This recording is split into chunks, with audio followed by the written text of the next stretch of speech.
नमस्कार साथियों। प्रियंका जी की इस विशेष पत्रकार वार्ता में आप सबका स्वागत है।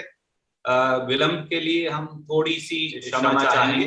बगैर किसी देरी के मैं अनुरोध करूंगा प्रियंका जी से कि वो एक बहुत महत्वपूर्ण विषय लेकर आपके बीच में उपस्थित हैं और अपनी बात आपको कहेंगी। आदरणीय प्रियंका जी। नमस्कार। आज कांग्रेस पार्टी उत्तर प्रदेश के विधानसभा चुनाव के लिए अपनी पहली सूची जारी करने जा रही है। 125 प्रत्याशियों की सूची है, जिसमें से 50 महिलाएं हैं। क्योंकि ये एक ऐतिहासिक पहल है, तो हमने सोचा इस प्रेस कॉन्फ्रेंस के जरिए आप सबको थोड़ा बहुत इन प्रत्याशियों के साथ अवगत भी कर लें कि कौन है ये लोग, किस तरह की सूची है। हमने प्रयास किया है कि संघर्षशील और ऐसे प्रत्याशी हों जो एक नई राजनीति का पहल करें पूरे प्रदेश में। इसमें इस सूची में 40% महिलाएं हैं और 40% युवा भी हैं। हमें आशा है कि इनके जरिए हम एक नई उम्मीद और एक नई तरह की राजनीति प्रदेश में उभार पाएंगे।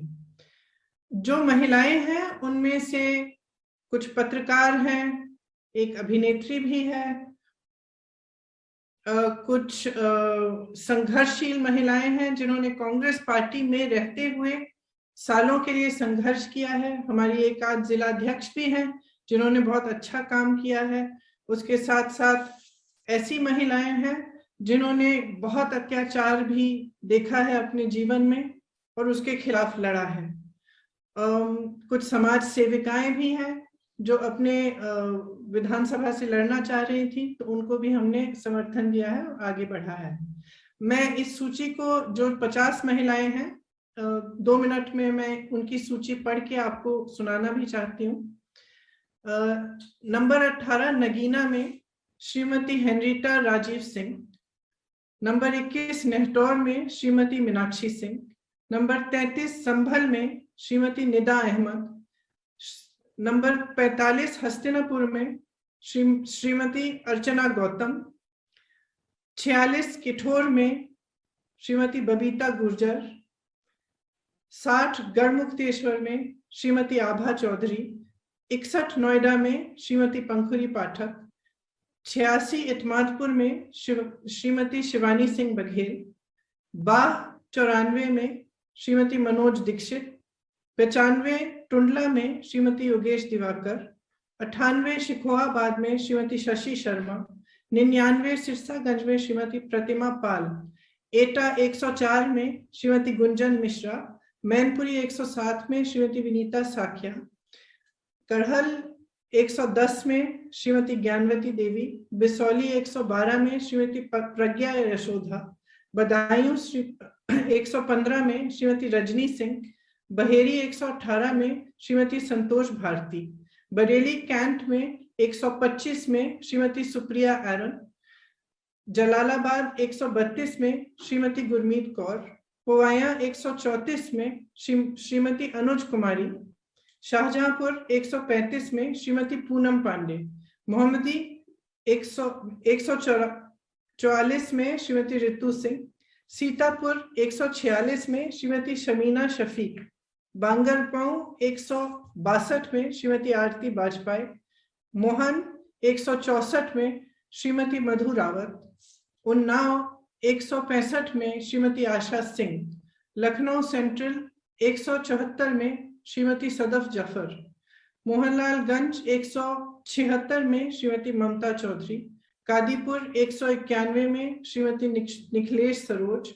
फरुखाबाद 194 में श्रीमती लुईस खुर्शीद। औरैया 204 में श्रीमती सरिता दोहरे। बिल्हौर 209 में श्रीमती उषा रानी कोरी। कालपी 220 में श्रीमती उमाकांति। ओरई 221 में Shrimati Urmila Sonkar Khabri.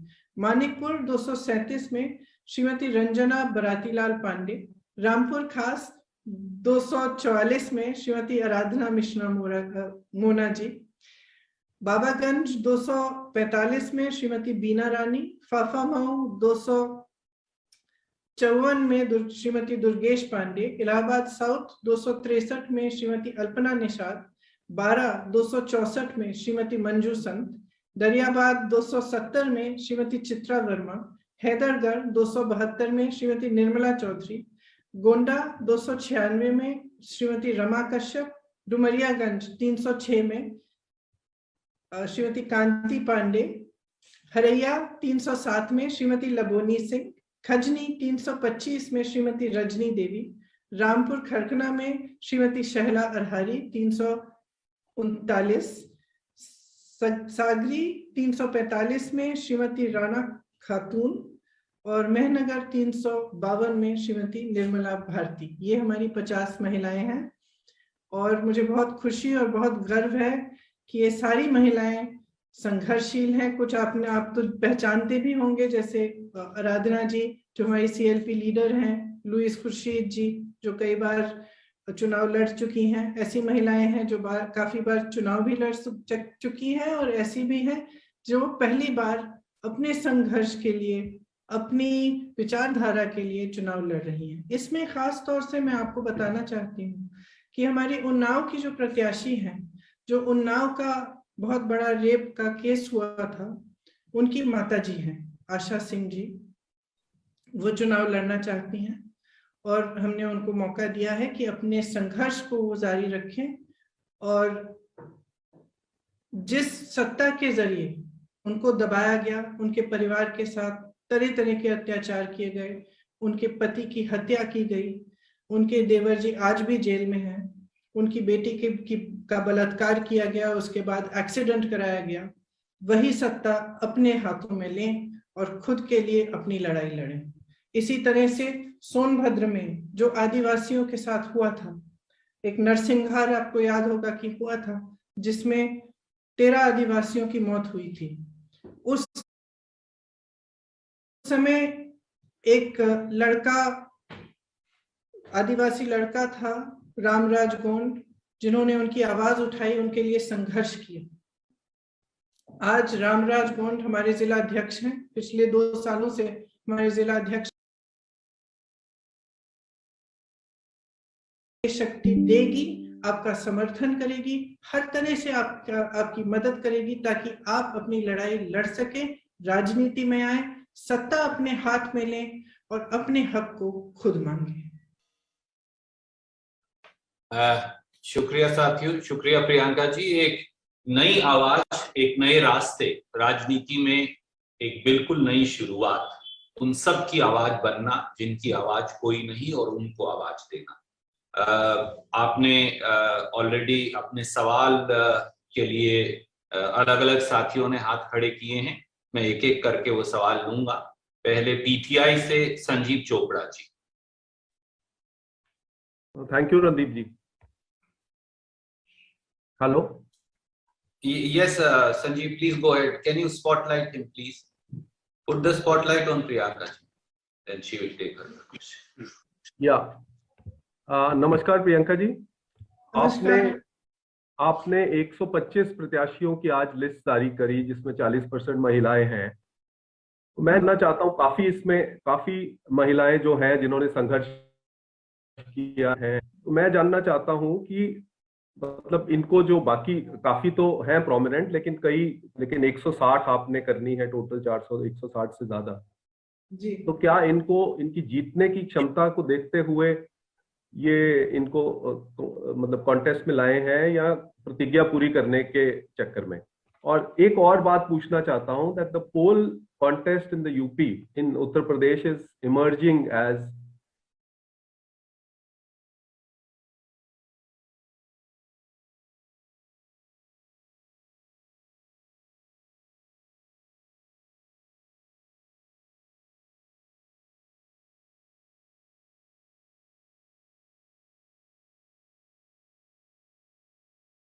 Recording in progress। तो स्वाभाविक है कि कुछ ऐसी महिलाएं होंगी जो पहली बार चुनाव लड़ रही हैं। आशा सिंह जी पहली बार चुनाव लड़ रही हैं, लेकिन एक हिम्मत वाली महिला है, और ऐसी महिलाओं को जो पहली बार लड़ रहे हैं उनको हम पूरी तरह से अपनी पार्टी के संगठन का समर्थन और सब देंगे ताकि वो मजबूती से लड़ पाए।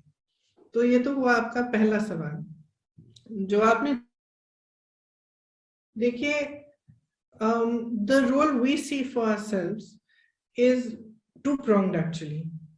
The first is that we as a party are fighting in a state where action to the politics of UP. Thank you Priyanka ji. और संजीव जी, ये याद रखिए कि विपक्ष की भूमिका अगर किसी ने निभाई है तो प्रियंका जी के नेतृत्व में केवल और केवल कांग्रेस पार्टी ने निभाई है। वो सारे दल जो आज अपने आप को दावेदार मानते हैं, वो सब गायब थे जब जनता के मुद्दे सामने थे। मैं अनुरोध करूंगा सिद्धार्थ जी से, ANI न्यूज एजेंसी से, कि वो अपना सवाल पूछे। Siddharth ji, please unmute and come. Sir नमस्कार। मैम नमस्कार। मेरा सवाल मैम ये है कि आप उत्तर प्रदेश की राजनीति की बात करें तो पिछले 2 दिनों से हम देख रहे हैं, 2-3 दिनों से आयाराम गयाराम की राजनीति चल रही है। एक के बाद एक पार्टी आम नेता बदल रहे हैं। इस लिस्ट से जो आपने अलग अलग चेहरे, अलग अलग सेक्शन ऑफ सोसाइटी से आप लेके आई हैं, उससे क्या साबित करना चाहती हैं, क्या संदेश देना चाहती हैं? और साथ ही ये कि कांग्रेस के लिए आपसे, क्योंकि पिछले 1.5-2 साल में कांग्रेस के कई नेता वो भी पार्टी छोड़ के गए। हालिया में इमरान मसूद और आपके एक इमरान अख्तर विधायक जो हैं वो भी चले गए, ये कहते हुए कि सपा एक मजबूत विकल्प है बीजेपी का। तो ऐसे में आप क्या सोचती हैं इसके ऊपर? किसके बारे में कि ये लोग जा रहे हैं, कि एग्जैक्टली किसके बारे में मैं क्या सोचती हूँ?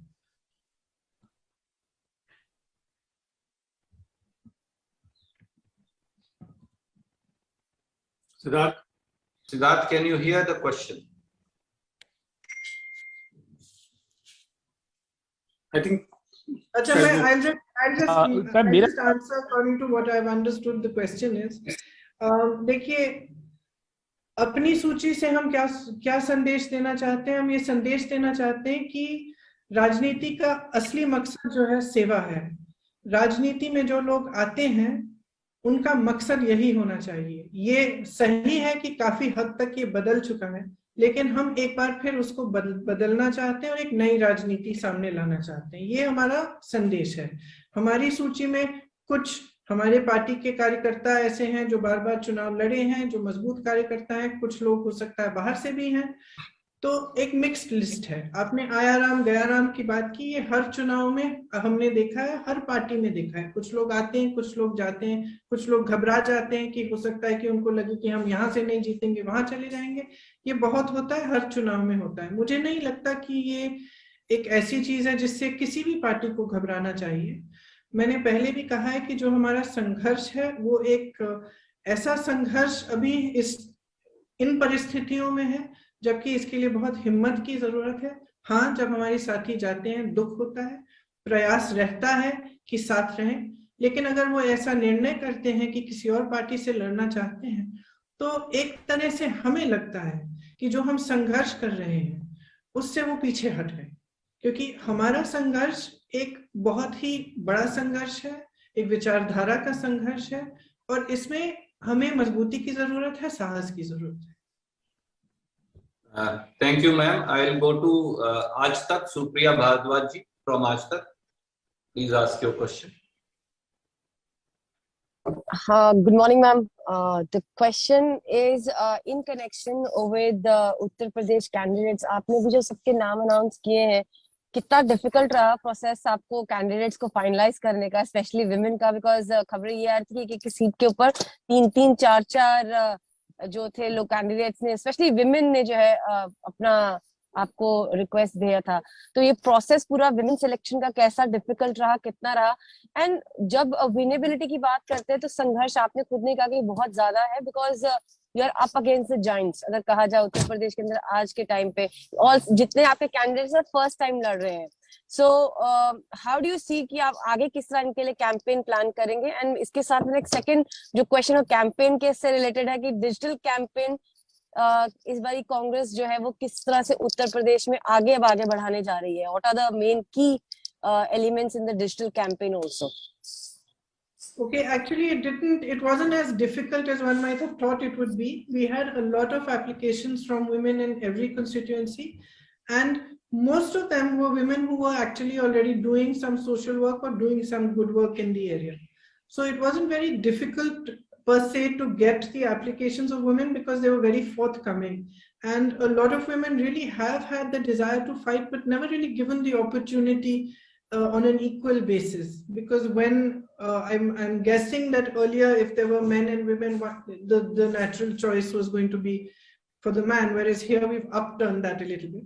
We are doing something new. Because we're doing something new, it's clear that a lot of these ladies will be fighting for the first time. They will need some hand-holding and some help. We are fully geared up for that. You asked about the social, sort of the new type of campaigning. It is actually going to be very interesting. We've thought about various different aspects of it. Now, seeing the COVID restrictions, for example, the door-to-door campaigning, which is allowed with 5 people. So we were thinking of in the next few days embarking on that very extensively. We already had quite an extensive door-to-door campaign. We'll be expanding that. We'll be doing Facebook Lives and a lot of social media interactions. Like earlier we were doing our Ladki Hoon marathons. We'll be doing competitions online, and we will take that same energy online. I was doing women's town halls. We'll now be doing them on Facebook and Facebook Live and doing Google Hangouts and things. So I think actually it'll be quite interesting to see how this pans out. Thank you, ma'am. Let me go to ABP. Janinder ji from ABP, you have a question? Please come in. Janinder ji. जी जी जी प्रियंका जी नमस्ते। मेरे 2 सवाल है ma'am. एक सवाल तो ये है कि अभी फिलहाल यूपी की सियासत में हम देख रहे हैं कि 80 और 20 की बात हो रही है, 80% 20% की बात हो रही है, अगड़ा पिछड़ा की बात हो रही है। और ऐसे में अगर हम आपका कैंपेन देखते हैं तो आप महिलाओं के सशक्तिकरण और बेरोजगारी और किसानों की स्थिति को सेंटर में लाने की कोशिश कर रही हैं। तो एक तो ये सवाल है कि आप इसको कैसे मुख्य एजेंडा बनाएंगी चुनाव का।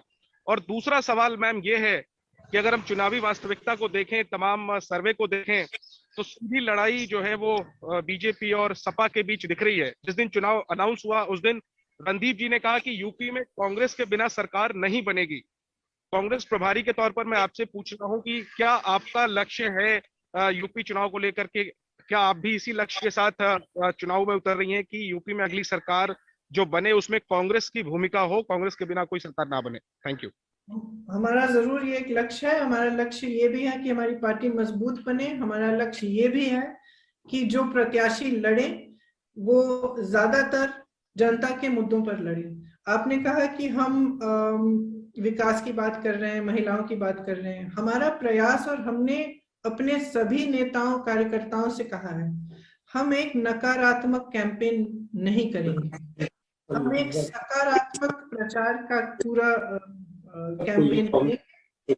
हम चाहते हैं कि सकारात्मक बातें हों, भविष्य की बातें हों, विकास की बातें हों, महिला सशक्तिकरण की बात हो, जो अत्याचार हैं उनको रोकने की बात हो, दलितों को आगे बढ़ाने की बात हो।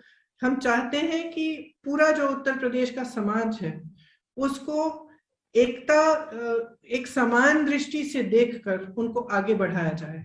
जो प्रदेश की समस्याएं हैं उनको हल किया जाए ताकि प्रदेश आगे बढ़े। देखिए, आप 80 और 20% की बात करते हैं। रोजगार, जितने नौजवान यूपी में आज बेरोजगार हैं उनका प्रतिशत क्यों नहीं गिना जा रहा है? क्या वो जरूरी नहीं है? क्या वो महत्वपूर्ण नहीं है? क्या चुनाव में उनके रोजगार की बात नहीं होनी चाहिए? जितने नौजवान तमाम परीक्षाएं दे चुके हैं लेकिन उनको नौकरी नहीं मिल रही है। कई ऐसे नौजवान हैं जो 2-2, 3-3 बार परीक्षाएं देते हैं, परीक्षा रद्द हो जाती है, पेपर लीक हो जाता है, वो कट ऑफ चेंज हो जाता है। उनके बारे में क्यों नहीं सोचा जा रहा है? जिन महिलाओं पर अत्याचार हो रहा है उनके बारे में क्यों नहीं सोचा जा रहा है? जब चुनाव है तो चुनाव का मतलब क्या है? राजनीतिक पार्टी जनता के लिए कर क्या रही है और आगे भविष्य में करना क्या चाहती है, इस पे चर्चा होनी चाहिए। तो हमारा ठोस विचार है कि इन्हीं मुद्दों पे चर्चा होनी चाहिए, इन्हीं मुद्दों को आगे लाना चाहिए। आपने कहा कि हम महिलाओं को आगे लाने की कोशिश कर रहे हैं, देखिए, हमारी कोशिश है, ठीक है, लेकिन अगर आप हमारी कोशिश की सफलता आप देखें पिछले 2-3 हफ्तों में, तो मोदी जी ने अपनी पहली पूरी महिलाओं की रैली करनी पड़ी उन्हें। योगी जी को महिलाओं के लिए घोषणा देनी पड़ी। अखिलेश जी अपनी घोषणाएं दे रहे हैं महिलाओं के लिए, यहाँ तक कि आरएलडी ने भी घोषणा की है महिलाओं के लिए अलग, और मायावती जी भी हाल में ही एक बड़ी महिलाओं की रैली करने जा रही थी जब कोरोना की ये लहर आई। तो हम कोशिश नहीं कर रहे हैं, हम ला चुके हैं महिलाओं को सामने, डिस्कशन में ला चुके हैं। आज उत्तर प्रदेश के चुनाव में महिलाओं को कोई भी पार्टी नकार नहीं सकता। मैं समझती हूं कि एक सफलता है, और इसी तरह से हम ऐसे मुद्दे उठाते रहेंगे जिनको हम सेंटर स्टेज पे लाएं, ताकि कोई भी राजनीतिक दल हो उनको नकार नहीं पाएगा। कौन से मुद्दे हैं ये? जैसे मैंने कहा, मुख्य रूप से विकास के मुद्दे हैं। सेहत के लिए क्या किया जाएगा, शिक्षा के लिए क्या किया जाएगा, रोजगार के लिए क्या किया जाएगा, सामाजिक सशक्तिकरण के लिए क्या किया जाएगा, ये मुद्दे हैं, और हम एकमात्र फोकस हमारा इन मुद्दों पर रहेगा। Thank you, ma'am. I'm going to go to Vikrant now. Vikrant from TV9, please come in.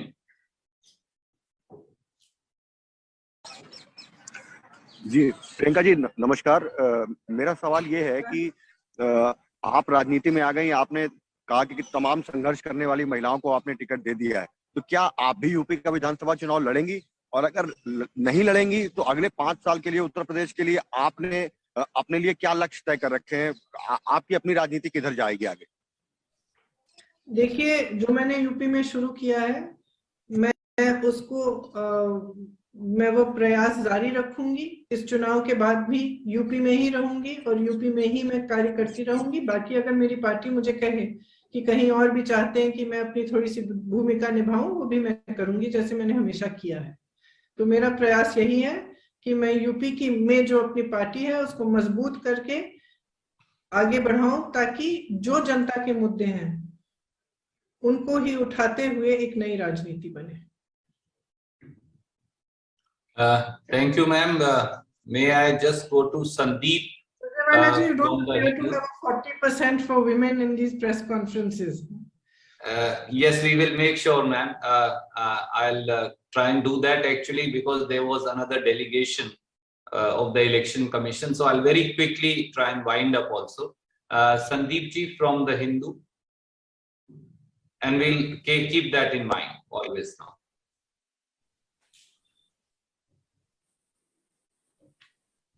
Sandeep, can you hear us?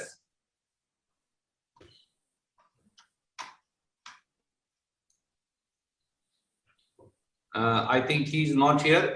So Raman from News 24, ma'am. Ramanji, News 24 say he's been raising his hand for, he was the first one to raise his hand.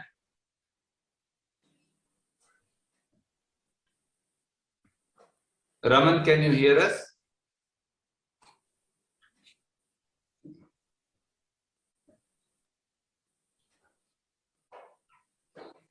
Sandeep is here. He's raising his hand. Can you please unmute Sandeep? He's here. Sandeep Fukan from The Hindu. Sir, unmuted, but he's not speaking. No, he's not unmuted. Please unmute him. He's waiting to ask the question. Yes, Sandeep, you are unmuted now. Go ahead. Sandeep Fukan from The Hindu, go ahead, please. No, we cannot hear you. Connection issue. Okay. Do we have? Just write his message and his question in the chat. Yes, we'll do that. Can we have Anjali Ojha from UNI? She has been waiting. Anjali, please go in. Please unmute Anjali. Hi, ma'am. Ma'am, you just talked about the way the issues that are being raised in UP politics and how Congress is trying to bring it back to issues that matter. We've seen a lot happening in the elections. Election Commission has also expressed concerns about free speech. and of course the ET20 comment that has come from the Uttar Pradesh Chief Minister.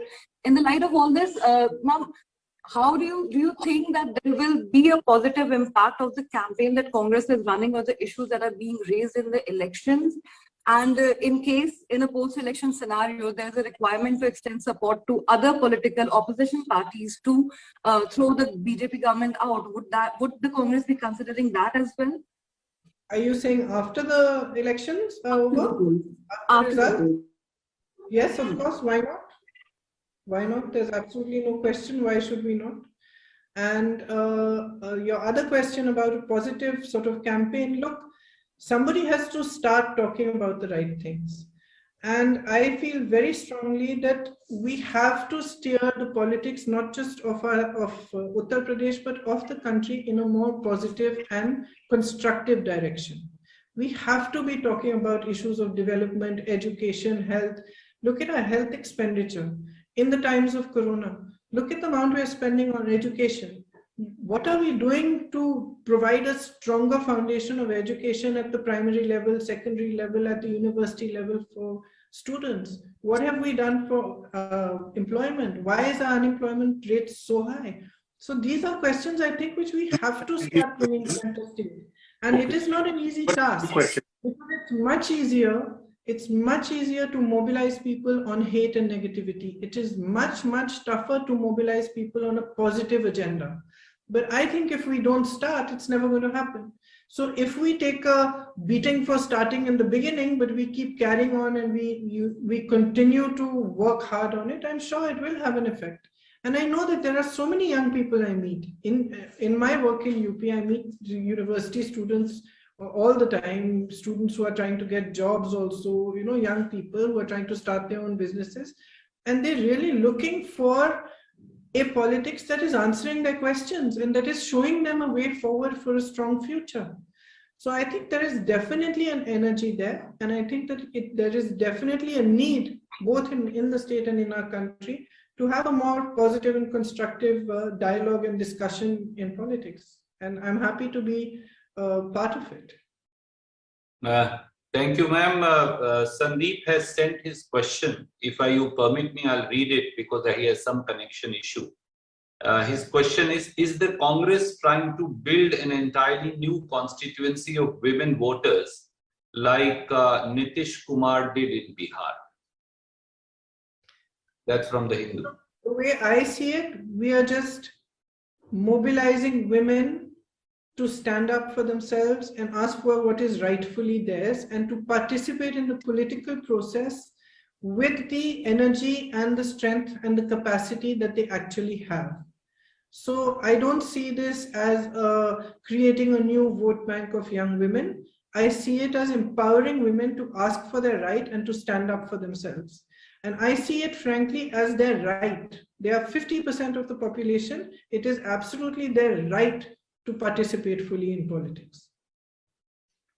Well, ma'am, there are close to 60, 70 more friends who are waiting to ask questions, and I'm sure कि कभी और एक और मौका होगा जब लल्लू जी, मोना जी आपके साथ और सवालों का जवाब यूपी में सुप्रिया जी के साथ आप और दे पाएंगी। आपकी अनुमति से मैं सब साथियों से हाथ जोड़कर क्षमा प्रार्थना करते हुए इस प्रेस कॉन्फ्रेंस को यहीं वाइंड अप करने की इजाजत चाहूंगा। मुझे पता है कि आपका अगला कार्यक्रम है और एक इलेक्शन कमीशन को डेलीगेशन भी जाना है। बहुत बहुत आपका प्रियंका जी शुक्रिया, लल्लू जी का, मोना जी का और सब साथियों का और सब पत्रकार साथियों का बहुत बहुत शुक्रिया। नमस्कार।